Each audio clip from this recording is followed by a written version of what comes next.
और कलाम खुदा के साथ था और कलाम खुदा था। इब्तदा में कलाम था। अगर इसका सही आप यूनानी मतन के मुताबिक सही तर्जमा करें तो इसका मतलब है अजल में कलिमा था। अजल में कलिमा था और कलिमा खुदा के साथ था और कलिमा खुदा था। अजल में कौन था? अजल में कलिमा था, कलिमा खुदा के साथ था और कलिमा खुदा था। और कुर्सियों का पहला बाब, उसकी अगर 15वीं आयत पढ़े तो वहां पर लिखा है वो अनदेखे खुदा की सूरत और तमाम मखलूकात से पहले मौजूद है। वो कलिमा अनदेखे खुदा की सूरत है, जिस खुदा को कभी किसी ने नहीं देखा उस खुदा की सूरत है और तमाम मखलूकात से पहले मौजूद है। हालेलुया। मौजूद,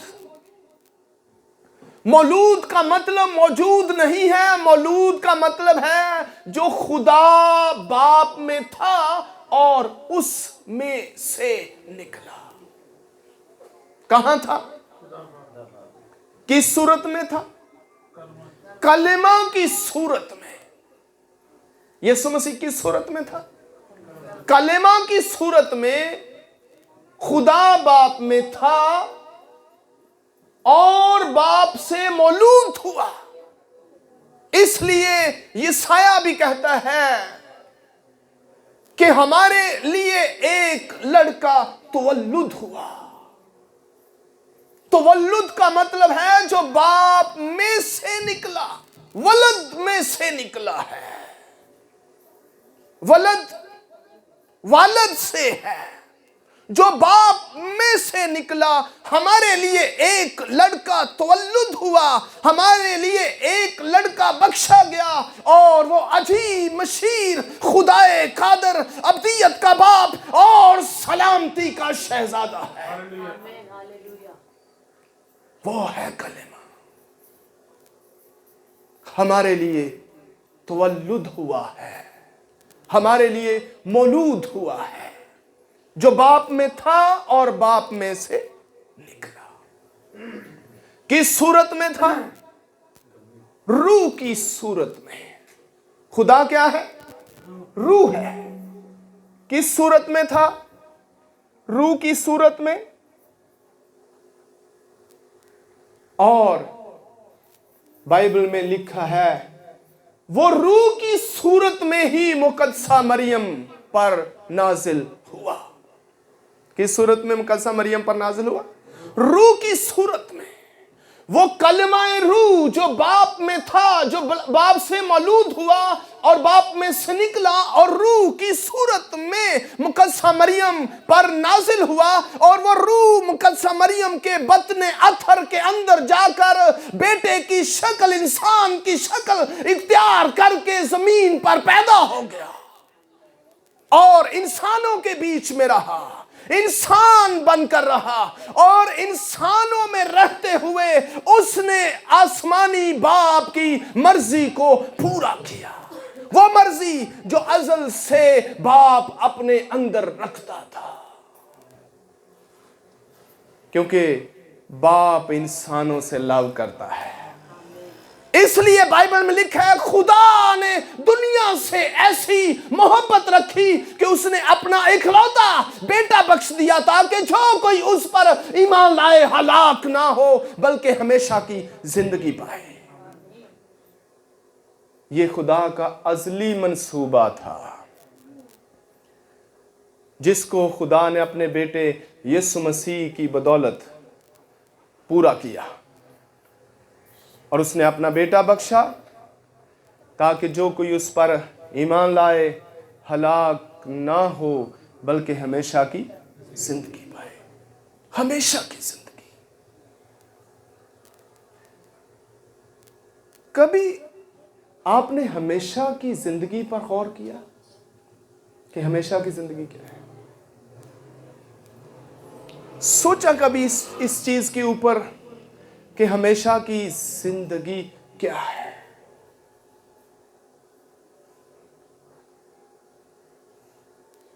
हमेशा की जिंदगी बाप की जिंदगी है। हमेशा की जिंदगी खुदा की जिंदगी है। हमेशा की जिंदगी अजली और अब्दी खुदा की जिंदगी है। ये मखलूकात की नहीं है, ये इंसानों की नहीं है। जो चीजें मखलूक हुई उनकी हमेशा की जिंदगी नहीं है।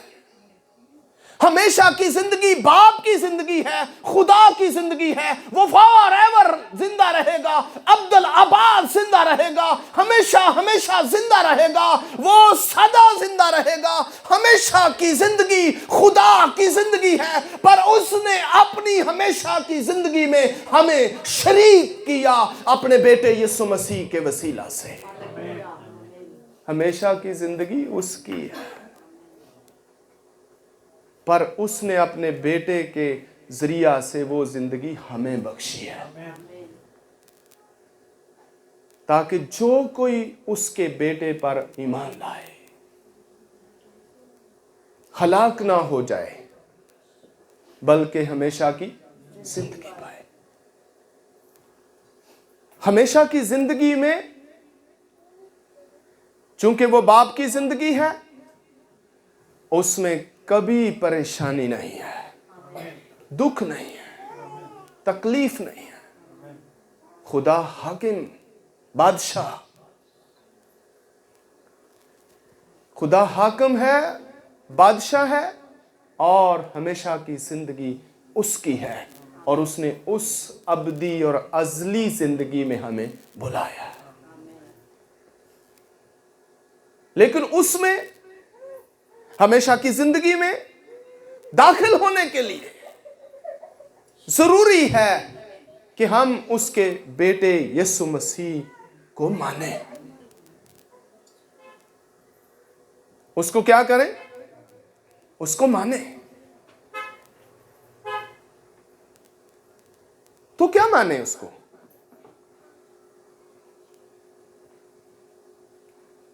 हमेशा की जिंदगी पाने के लिए खुदा के बेटे यीशु मसीह को माने। क्या माने?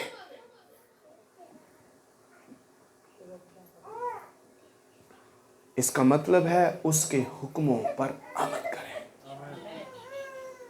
जो कुछ वो कहे, हमें उन तमाम बातों पर अमल करना और उन तमाम बातों में उसको पहला दर्जा देना, ये उसको मानना है। बाकी तमाम काम सेकंड शिफ्ट पर है, पीछे है। पर जो कुछ खुदा कहता है, उसका बेटा कहता है, वो अगर करें तो वो पहले दर्जे पर काम है। और यीशु ने कहा, जो कोई मेरे हुक्मों को मानता है, मेरे हुक्मों को पूरा करता है, हमेशा की जिंदगी उसकी है। जो मेरे हुक्मों को मानता है, वो हमेशा की जिंदगी देने के लिए आया। बाप ने उसे हमेशा की जिंदगी देने के लिए भेजा, और उसने हमेशा की जिंदगी दी है। पर बाप ने कहा कि जो कोई मेरे बेटे पर ईमान लाएगा, यीशु ने कहा जो मेरे हुक्मों को मानेगा। मेरे शिशो, ये हमने इस चीज को समझते हैं हम के हमारे दिल के अंदर बड़ी खुशी है, बड़ी शादमानी है। हम बहुत खुश हैं, बहुत शादमान हैं। हमने नए नए कपड़े पहने हैं, नए नए खाने घरों में बनाए हैं, रंग बिरंगी डिशेस। हाँ, ये डेकोरेशन हर तरह की। लेकिन दिल को नहीं हमने साफ किया।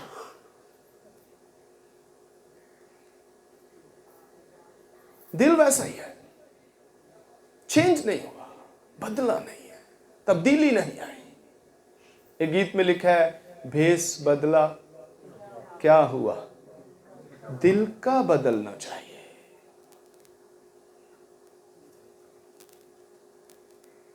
अच्छे ड्रेसेस से जिंदगी नहीं,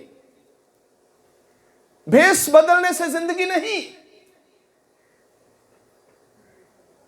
दिल जब चेंज हो, दिल जब बदल जाए, रागनी बदल जाती है, सताइश बदल जाती है, सोचें बदल जाती हैं, ख्याल बदल जाते हैं, मंजिल बदल जाती है, रास्ते बदल जाते हैं, देखना, सुनना, बोलना, एवरीथिंग बिकम चेंज, बदल जाता है, चेंज हो जाता है जब उसको हम कबूल कर लेते हैं, जब उसको हम मान लेते हैं।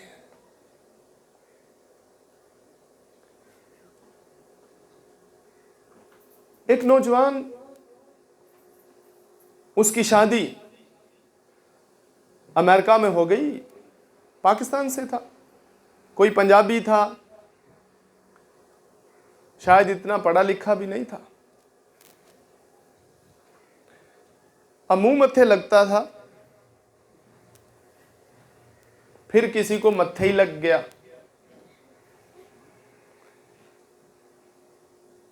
अमेरिका से लड़की ने उसे पसंद कर लिया, उसको अच्छा लगा, उसने उसको उधर बुला लिया, शादी हुई तो लड़की ने उसको एक जबरदस्त पैंट कोट बनवा के दिया,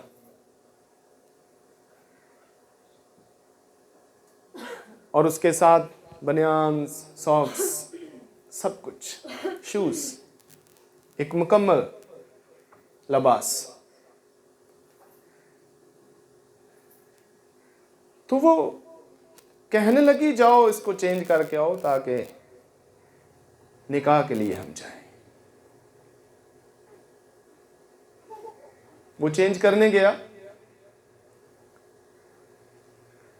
तो जो पहले उसने सॉक्स पहने हुए थे उसने चेंज कर लिया, सब कुछ, पैंट कोट पहन लिया, उसने टाई शाई लगा ली, हाँ, सॉक्स भी नए पहन लिए, जूते भी नए पहन लिए, लेकिन जो पुराने वाले सॉक्स थे उसने अपनी पॉकेट में डाल लिए।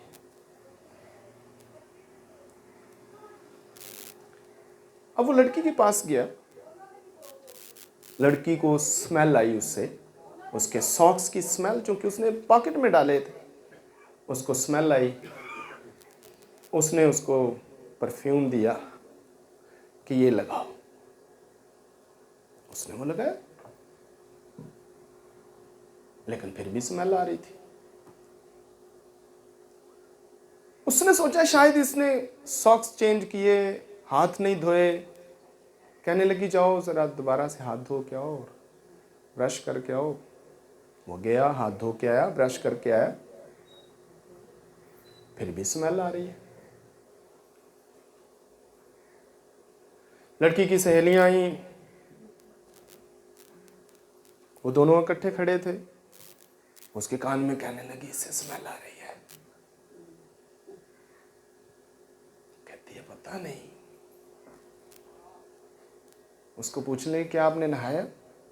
कह रहा हाँ मैंने नहाया। अच्छा, स्मेल आ रही है, पता नहीं। उसको बता नहीं रही, उससे पूछ नहीं रही, लेकिन अपने अंदर वो सोच रही है कि इसने नहाया, इसने कपड़े चेंज किए, शूज चेंज किए, इसने सॉक्स चेंज किए, इसने परफ्यूम लगाया, लेकिन स्मेल नहीं गई, पता नहीं क्या बात है।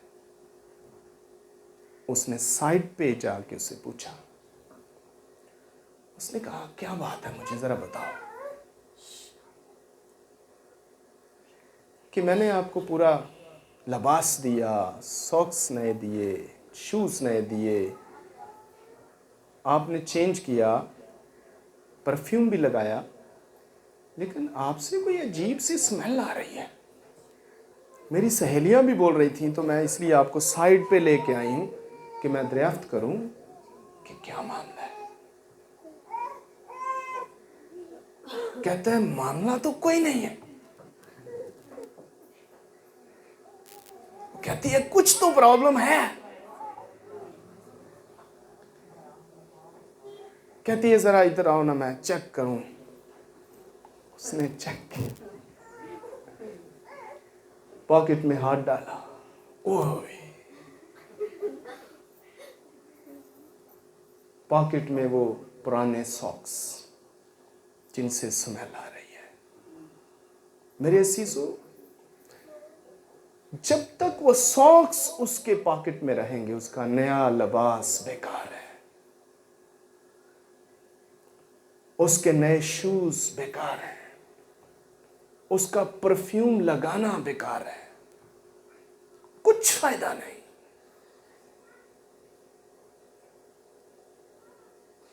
उसने से कहा आपने इनको फेंका क्यों नहीं है? फेंकना चाहिए। कहते हैं मैंने कहा दरअसल मैं चाहता था कि बाद में वॉश कर लूंगा, तो अभी पॉकेट में रख लूं। उसने कहा बाद में आपको नया मिल जाता, आप इसको अभी फेंको। जब उसने वो सॉक्स फेंके तो सारी गंदगी उसके साथ चली गई। बहुत दफा हम भी इस तरह के काम करते हैं। नया लिबास बनवा लिया, टाई लगा ली, पैंट कोट पहन लिया, सॉक्स नए पहन लिए, मुख्तलिफ डिशेस अच्छे अच्छे खाने खा लिए, परफ्यूम लगा लिया, मेकअप कर लिया, लेकिन दिल वैसा ही है, पुराना, गंदगी वाला दिल चेंज नहीं हुआ। हमने लिबास चेंज कर लिया, सोच नहीं बदली। वो शख्स एक मुल्क से दूसरे मुल्क चला गया, उसका लिबास चेंज हो गया, पर उसकी पुरानी सोच नहीं गई। इसी तरह बहुत से लोग हैं जिनकी सोचें वही पुरानी गंदगी वाली, और गंदा दिल खुदा की हजूरी में लेके आते हैं और चेंज नहीं करते। साल हर साल इसी तरह की जिंदगी गंदगी के साथ गुजारते जाते हैं और अपने आप को ऊपर से साफ और अच्छा बनाते जाते हैं, पर अंदर क्या है? गंदगी है। खुदावंद यीशु मसीह ने कहा, ए फकीहो और फरीसियों तुम पर अफसोस, तुम सफेदी फिरी हुई कब्रों की मानंद हो, मगर अंदर क्या है? हड्डियां हैं, गलाजत है, गंदगी है। मेरे अजीजों, ये नहीं खुदावंद को पसंद।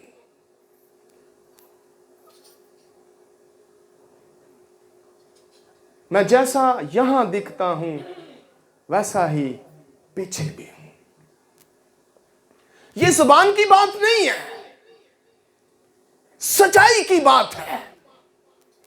आंखों में पाकीज़गी होना, कानों की पाकीज़गी होना, जुबान की पाकीज़गी होना, ज़हन में अच्छी सोचें होना, दिल का पाक होना, मोहब्बत होना, ये हमारे अंदर होना चाहिए और खुदावंद को पसंद आए। हमारे दिलों में रागनी नहीं है। कोई अच्छी प्रशंस, कोई म्यारी प्रशंस, कोई खुशी का इजहार, दिल में जो कुछ होता है वो ज़बान पर आता है, कुछ नहीं है।